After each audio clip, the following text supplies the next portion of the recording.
number 21, Chris Boyd, played 59, 60 games in his career. Running back and cornerback. Beside him, I have Blake Lynch, senior, quarterback, running back, wide receiver, safety, corner, you name it. Beside him, I have McLean Carter, quarterback, senior. Open up for questions. Jeff, what adjustments did you make at halftime? Well, I think the main one was they were trying to run away from DeMarco, and we coached him up second half and just started putting him in a position where he could make more plays. That helped on defense. Offensively, we just didn't play real well the first half for whatever reason. We felt really good about our plan. We thought if we could get the opening kickoff and get a turnover or a stop, they had played as good as I've ever seen them play offensively. They really put on a show in the first half. We didn't play real well, and they played real well. I tried to tell everybody how great they were on defense, and they were really good on defense. And the momentum flipped, and we started putting more pressure on them, and our angel up above took us on home. Coach, was the goal in the second half to give Blake Lynch the ball more? Our goal is always to get Chris Boyd and Blake Lynch the ball as much as possible. Absolutely. This business ain't that complicated, man. We're splitting atoms. I mean, you know, when you got a horse riding, and I got some horses, that's why you sit here. You don't sit here without players, and I've had great players for 15 years now. McLean, when did you feel the tide switch in the second half for you guys making that comeback? When did you kind of feel, okay, now we're rolling on offense? Probably when it was either a kickoff or a punt, and they fumbled down there. That was a drive. That was a drive. Oh yeah, they handed off the ball and they fumbled, and we got that touchdown. Momentum switch, and our team really got it together. Our sideline got going. Our defense just played really well, and they helped the offense just get the rolling. The interception by Jackson was really big, and then the score, and then the kickoff, and then the fumble. To me, that really flipped the game. And then we felt they would get a little tighter, and we just had to keep believing.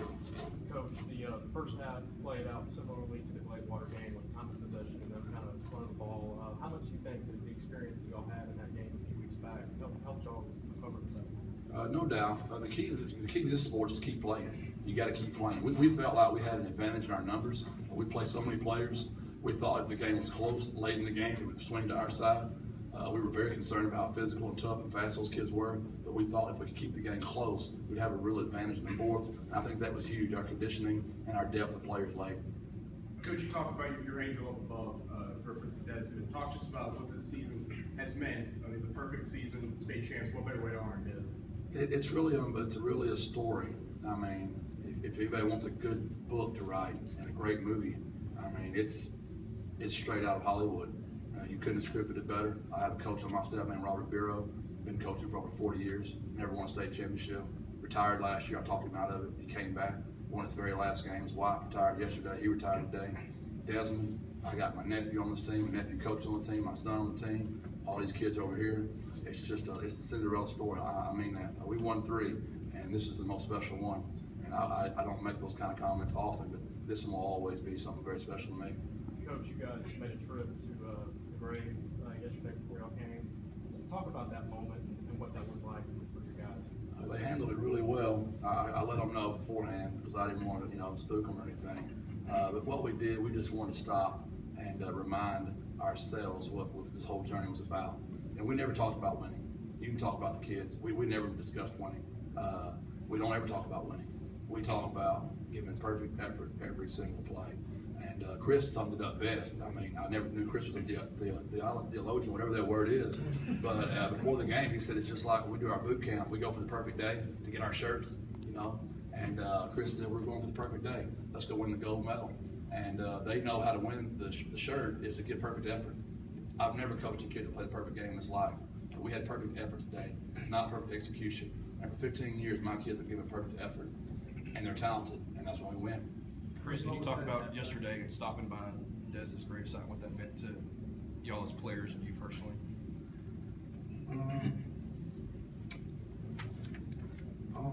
That's kind of, I don't know, we all pretty much just felt the same. Had to remember why we're doing it. Give him all the recognition, because he's the reason we're here. I don't know, really. They love their body. They miss him. What's amazing is they don't like hearing this. I think he's the best player on the team. And if he'd been here today, he'd throw a show for you guys. What was said at halftime? Any players? Did y'all step up? Did coach step up? Who stepped up at half and said, let's get this train rolling? He wants it. They want it.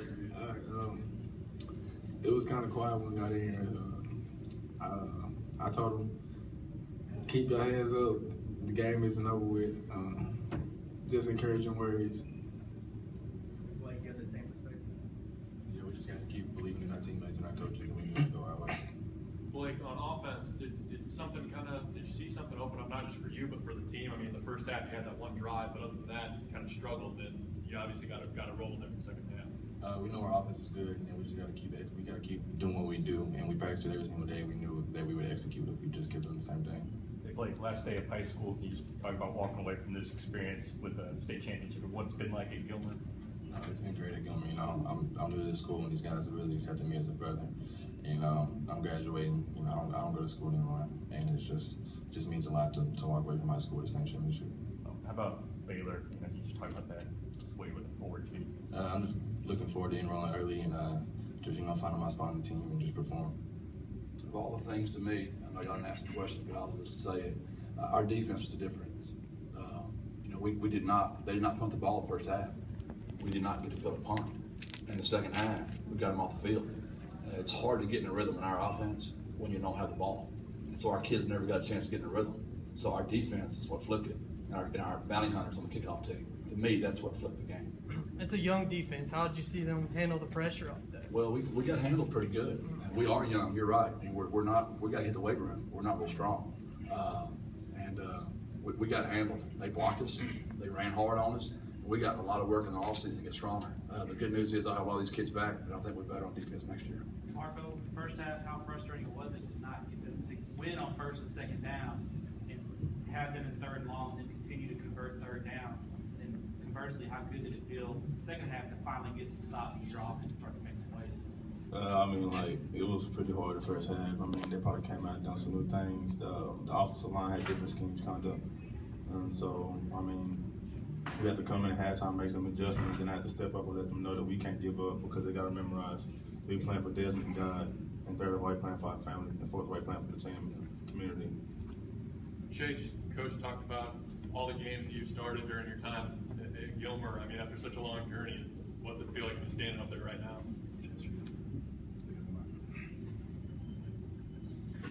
How do you feel about that, Chase? How I feel right now?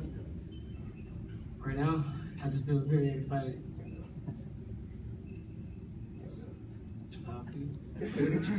For the guys that were here 2 years ago, what was the difference between this year's team compared to that team that got you the state championship? The difference between this team and that team 2 years ago is our class pretty much led their class up here, and I'm glad that happened so we can get the experience. And this year team, when Desmond passed, I mean, we got even closer. I mean, it was a sad thing, but that's happened to, like, we had to mature and bond together. It got us closer than we ever been. Our seniors actually led the team. Seniors, like, played their role, did what they're supposed to do, helped the underclassmen up, and we held them accountable to do their job. Of the five up here, 4 of them had a significant role in that game. That helped tremendously. Claim was the backup to Tanner then, but still, he had a significant role.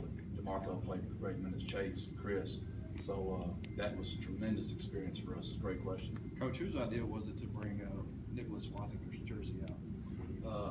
The great theologian over here, Chris Boyd, was very grateful that when we played Gladewater, they had a spine that was split. We had Desmond on the left and Nick on the right. As you know, Nick was a player that got killed tragically for Gladewater, and Chris thought it was a great idea. So I called Coach Perry, and I didn't know how he would respond to that, I'd be worried about giving my jersey, our kid's jersey, to somebody else. I promised him we'd take care of that jersey and get it back to him. He said he needed to talk to the mother, and they went to the mother. The mother loved the idea, and they went to the team. The team loved the idea, so John brought it over, and we just thought it'd be a good token return gesture to the honor they gave Desmond that night. That was Chris Boyd's idea again. I just drive the bus here, man. Clayton, do you play with a chip on your shoulder at all, not having any big-time offers despite all your records this year? One of them throwing 2 interceptions. Do you carry that with you on the field at all? No, I really don't even think about it.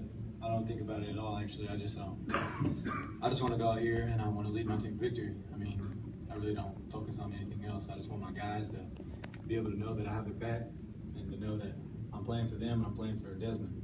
And so, you know, I'm waiting. I want it to happen, but this is what I've been waiting for, to win a state championship. So I'm really happy for my team.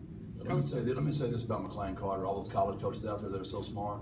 Get a mirror so you can coach a left-handed kid. I mean, you know what I'm saying? Get a mirror, and he's right-handed. It ain't that complicated. I mean, we don't want a left-handed quarterback. Well, then get a mirror, coach him backwards. I don't know what to tell you. The kid can spin the ball. He's a great leader. He's a competitor. I mean, really? That hard to coach a left-hander? I mean, somebody's missing a jewel right here. And that's insane. Steve Young's pretty good, I think. Coach, can you share with us what you told Kevin about that? Yeah, it was real simple. We honestly meant this. We thought we could make an adjustment with DeMarco in the second half. We were getting handled up front. We knew offensively we had a good thing going. We just had to execute it. We dropped a quick out. We dropped a fly. We don't ever do that. Now, you got to give West Orange credit because they were hitting us pretty dang good. And we just didn't play well. And we thought if we got a stop with Jackson got the huge turnover and we could stick one in the end zone, we onside kick so much that everybody knows we onside kick like crazy that we thought they'd overreact. We thought we could kick one deep. We didn't know the ball was going to hit and roll backwards and sit like a 9-iron, stuck correctly, and get them on the 5-yard line. But that got our juices hot, you know what I'm saying? Then they get the fumble, the cheap 6, and then we had a ball game. Coach, talk about Chris's maturation process. It looks like he's made a lot of strides this year and taken the team kind of underneath his wing. But never seen a turnaround quite like this. I know I say that a lot because a lot of my kids do this historically. But this is a kid that, in my opinion, tapped out a few times on me in his life. And he would deny that. The way I felt, I just knew he wasn't going to tap out. That Gladewater game, he's told me, I brought him to the state championship game last year to watch Argyle and Fairfield. Him and I sat in that chair right up here, and we went through every play together. And he assured me that this year he was going to be different. And he has been just a joy. Now, the first 4 weeks of the season, him and I ran like 2 rounds. But the last 12 weeks, I mean, totally changed human. I can't tell you what Chris Boyd means to me. My mother taught him in pre-K, what he means to my family, and he's a special young man. Chris, same kind of question for you. What do you feel like you did different this year to help take on that leadership role? I was selfless, and I played my role, and I believed in my team. Final questions? Coach Traylor, yesterday Coach Keeling, after their win, he said he talked to you earlier in the week and that, you told him y'all's hiccup was against Gladewater and they had their hiccup and, that they would win. They did their job. And then today y'all kind of had a hiccup in the first half. But, how fitting is it now, 2 East Texas coaches, y'all kind of talked earlier in the week and now both bringing home state championships? Whitney and I laughed about that. We worked for Coach Long together at Jacksonville. And I was young, believe it or not, back then, had hair, a lot skinnier. And I was kind of Coach Long's whipping boy. And the only other guy that was whipping boy worse than me was Whitney, because he was a soccer coach. And I told Whitney, let's on this day, we'll tell Coach Long, here's from his whipping boy and his soccer coach. So Whitney and I had a good laugh. I love Whitney. His team was very well coached yesterday. They do it way different than we do it, but the difference is his kids executed under pressure. And we still owe them a 7-on-7. They whooped us in 7-on-7 in our play, so we're getting ready for you, Whitney. Thank you, gentlemen. Congratulations. Thank y'all. I'm proud of y'all. Thank y'all so much. Y'all have been good.